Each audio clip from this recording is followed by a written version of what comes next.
আসসালামু আলাইকুম and hello everyone, সবাই কেমন আছেন? আশা করি আলহামদুলিল্লাহ ভালো আছেন। আমিও আপনাদের তো আলহামদুলিল্লাহ অনেক অনেক ভালো আছি। ভালোই বা কেনই বা থাকবো না বলেন? আপনাদের ভালোবাসা, আপনাদের সাপোর্টে এত দূর আসতে পেরেছি, এটাই তো অনেক আমার কাছে। তার উপরে আজকে যাচ্ছি আবার বিয়ে খেতে। ভালো না থেকে আর কোথায় যাব বলেন? কার বিয়ে খেতে যাচ্ছি আর কোথায় যাচ্ছি এবং কি কি মজা করেছি সবটাই আজকে আপনাদের সাথে শেয়ার করব, তাই ধৈর্য সহকারে ভিডিওটা শেষ পর্যন্ত দেখতে থাকেন। বাসা থেকে বের হয়ে আমরা একটা গাড়ি নিয়েছিলাম, দেন গাড়িতে সবাই উঠে পড়লাম। উঠে সোজা একেবারে কমিউনিটি সেন্টারের সামনেই চলে গিয়েছিলাম, কারণ আমাদের হাতে সময় খুবই অল্প ছিল। প্রোগ্রাম ছিল 7:30-এ আর আমরা বাসা থেকে বেরই হয়েছিলাম 8টায়। তো ধীরে ঠান্ডায় যাওয়ার তো কোনো কথাই নেই, যত দ্রুত সম্ভব যেতে পারি ততই ভালো। কারণ সবসময় মুরব্বীরা কথায় বলে খাবারের আগে থাকবেন মাইরের পরে। বিয়ে বাড়ি হচ্ছে খাওন আর খাওন, তো আমি যদি বিয়ের পরে যাই তাহলে তো খাবার কিছুই পাবো না, তাই আগে আগে যেতে হলেও খুব দ্রুতই যেতে হবে। বিয়ের প্রোগ্রামটা করা হয়েছিল sir Syed road Priyanka community centre. এটা হলো মোহাম্মদপুরে। যারা মোহাম্মদপুরে থাকেন তারা তো চেনেনি, তাদের আর পরিচয় দেওয়ার কিছুই নাই। যাই হোক, আমরা সোজা উপরে উঠে গিয়েছিলাম দোতলায়। ভিতরের ডেকোরেশনটা অনেক সুন্দর ছিল। ছবি তোলার জন্য আলাদা সেলফি বুথ ছিল, কারণ সবসময় যে স্টেজে উঠে ছবি তোলা সম্ভব হয়ে ওঠে না, কারণ লোকজনও অনেক বেশি থাকে। আর উপরে যে আমি হঠাৎ করে দাঁড়াতেই দেখি কারেন্টটা হুট করে চলে গেছে। দেন কারেন্ট আসতে আসতে দেখি আমাদের কনেরও সাজা হয়ে গেছে, কনেও চলে এসেছে। কনেকে দেখে অবশ্যই প্রথমে সবাই মাশাল্লাহ বলবেন, কারণ তাকে আজকে অনেক সুন্দর লাগতেছিল। শুধুমাত্র তাকে না, বিয়েতে উপস্থিত সব ব্যক্তিকেই, সকলকেই অনেক অনেক সুন্দর লাগতেছিল। বিশেষ করে আমার ভাবিকেও আজকে মাশাল্লাহ অনেক সুন্দর লাগতেছিল।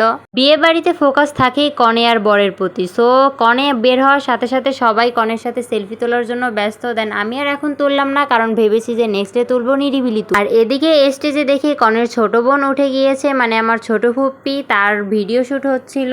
তাই আমি ভাবলাম যে আমিও কতগুলো সেলফি বুথের সাথে যাই, সেলফি তুলে আসি, কিন্তু সেখানে এত পরিমাণে ভিড় ছিল জায়গায় পাচ্ছিলাম না। অবশেষে একটু জায়গা পেলাম, ভাবি ছবি তুলতে গেল, এর ভিতরেই শুনি যে বর নাকি চলে এসেছে। দেন উপর থেকে আবার নিচে চলে আসলাম বরকে দেখার জন্য। বর এসেছে বলতে বলতে আমরা নিচে এসে প্রায় 1 ঘন্টা দাঁড়িয়েছিলাম, কিন্তু বরের কোনো খোঁজ নেই। বর নাকি লজ্জা পেয়ে ধীরে ধীরে আসতেছিল। যদিও বর সম্পর্কে আমার জামাই হয়, তাই তাকে নিয়ে আর ফাজলামো করার মতো কথা বলার কিছু নাই। যাই হোক, বরের অপেক্ষা করতে করতে এদিকে দেখি মিষ্টি নিয়ে ভাগাভাগি চলতেছে, কে কয় পিস মিষ্টি খাবে। আসলে এগুলো বরকে দেওয়া হবে, তাই সবাই প্লেটে সুন্দর করে সাজিয়ে রাখতেছিল। আর এদিকে বরের অপেক্ষায় যে বরের শালীরা 1 ঘন্টা যাবৎ দাঁড়িয়েছিল গরমের ভিতরে, তাতে তো তাদের অবস্থা খুবই খারাপ হয়ে গিয়েছিল, যে তাদের দিকে তাকানোর মতো অবস্থা ছিল না। বর তো এসি গাড়িতে এসির হাওয়া খেতে খেতে এসেছে এবং গাড়িতেই 1 ঘন্টা পার করে দিয়েছে, আর 1 ঘন্টা শালীদের গরমের ভিতর দাঁড়া করায় রাখছে। যাই হোক, ওদিকে বরের আপ্যায়ন চলতে চলতে আমি এসে দাঁড়িয়ে পড়েছি কনের সাথে ছবি তোলার জন্য। কিন্তু দুঃখের বিষয়, এখানেও এসে দেখি সিট বুকিং, কোনোভাবেই জায়গা পাচ্ছিলাম না। দেন আমিও গিয়ে বসে পড়লাম ছবি তোলার জন্য, কারণ এখন যদি ছবি তুলতে না পারি পরবর্তীতে সবাই খাবারের জন্য ব্যস্ত হয়ে যাবে, ছবি আর তোলাই হবে না। তাই দ্রুত সময়ের ভিতরে আমি চলে গেলাম ছবি তোলার জন্য। কয়েকটা ফটোশ্যুট করলাম ভাবি আমি মিলে, দেন আমার আর একটা ফুপু, ভাবির ছোট বোন, সবাই মিলে জায়গা অদল বদল করে কয়েকটা গ্রুপ ফটো তুলে নিলাম। কারণ বিয়ের স্মৃতিস্বরূপ তো এগুলোই থাকবে বলেন। মানুষ চলে যাবে, কিন্তু আজীবন এই ছবি ভিডিও এগুলোই স্মৃতিস্বরূপ থেকে যায়। এদিকে দেখেন খাওয়া কিন্তু অলরেডি চলতিছে। খাইতাছে, যদি এত সুন্দর একটা মুহূর্ত ক্যাপচার না করি হয়। একদিকে খাওয়া চলতিছে, আর একদিকে বরের আগমন চলতিছে, আর একদিকে এখানে ব্যাগ নিয়ে কি যেন যুদ্ধ হচ্ছে। আমি তো প্রথমে ভাবছিলাম যে ব্যাগ থেকে মনে হয় টাকা কিছু একটা ছিনতাই করা হচ্ছে, পরে গিয়ে দেখি না, আমার দাদির ব্যাগ নষ্ট হয়ে গিয়েছে, তাই আমার ভাই তার ব্যাগটা ঠিক করে দিচ্ছিল। কিভাবে খাইতে পারলেন আমাকে রেখা? কখন ডাক দিলেন? এই যে ছোট ফকির, আপনি কি করেন? আপনি কি ছোট ফকির? কথায় আছে না, বিয়ে মানে খাওন আর খাওন, এক্সের খাওন আর খাওন। সত্যিই ঘটনা, বিয়ে বাড়িতে গেছি যে যার তালে, দেখি সব সিট বুকিং, সবাই শুধু খাচ্ছে। তাই আমরাই বা কেন লেট করব, আর আমাদেরও দ্রুত সময়ে বাসায় আসতে হবে, তাই আমরাও সবাই মিলে খেতে বসে পড়লাম। খাবার জিনিসটা সবার সাথে শেয়ার করতে তেমন একটা আমার ভালো লাগে না, তাই কি কি আইটেম ছিল এটা কারোর সাথে শেয়ার না করাই থাক। আহারে আমার ভাইয়ের কি কষ্ট রে, আইসা বইসা আছে, প্লেটটা খালি, কেউ খাবার দিচ্ছে না। আহারে নিজে নিজে নিয়ে খাচ্ছেন এর জন্য। এগুলো কিন্তু ঠিক না ভাইয়া, আমার প্লেটটাও খালি, আমারও কিছু দেন। এই যে একসাথে খাবার দুইটাই পেয়ে গেছি। থ্যাংক ইউ ভাইয়া, বাট অল্প অল্প আন না।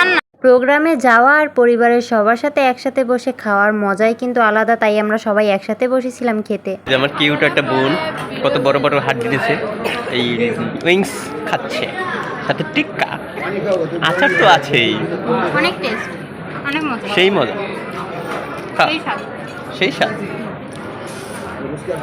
আপনি চাইলে খেতে পারেন। না, তুমি ছেলেটা খেতে পারো।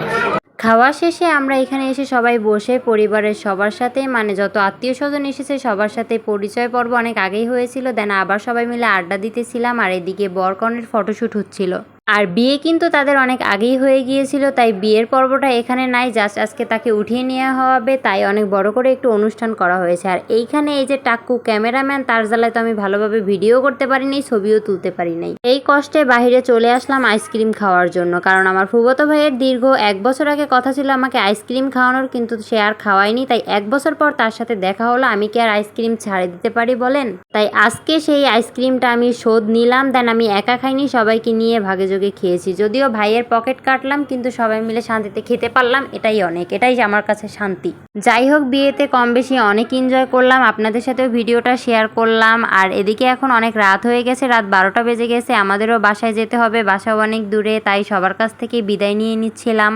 আর বিয়ে বাড়িতে এসেছে কিন্তু আমার ভাই পান খাবে না, তাহলে নাকি তাদের বিয়ে খাওয়াই হবে না। দেন এদিকে দেখতেছি সবাই মিলে পান খাচ্ছে, কিন্তু আজ পর্যন্ত পান আমিই খাইলাম না, পানের কি স্বাদ আমি তাও জানি না। তাই পান আমি নিজেও খাইনি, আমার ভাইয়ের বউকেও খেতে দিইনি। আমি খাইনি, তাহলে ভাবি কেন খাবে? যাই হোক, সকলের কাছ থেকে বিদায় নিয়ে যখনই চলে আসতেছিলাম, আমার ফুফুর দেখি আমার ভাইয়ের বউর সাথে গল্প করাই শেষ হয় না। তারপরেও ভাবিকে জোর করে টেনে নিয়ে আসলাম, কারণ রাত অনেক হয়ে গেছে, আমাদের বাসায় যেতে হবে। যাই হোক, ভিডিওটা আজকে এই পর্যন্তই। সবার কাছে ভিডিওটা কেমন লাগলো অবশ্যই কমেন্ট করে জানাবেন, ভিডিওটা ভালো লাগলে শেয়ার করবেন। সবাই ভালো থাকবেন, সুস্থ থাকবেন, আর নবদম্পতিদের জন্য অবশ্যই দোয়া করবেন।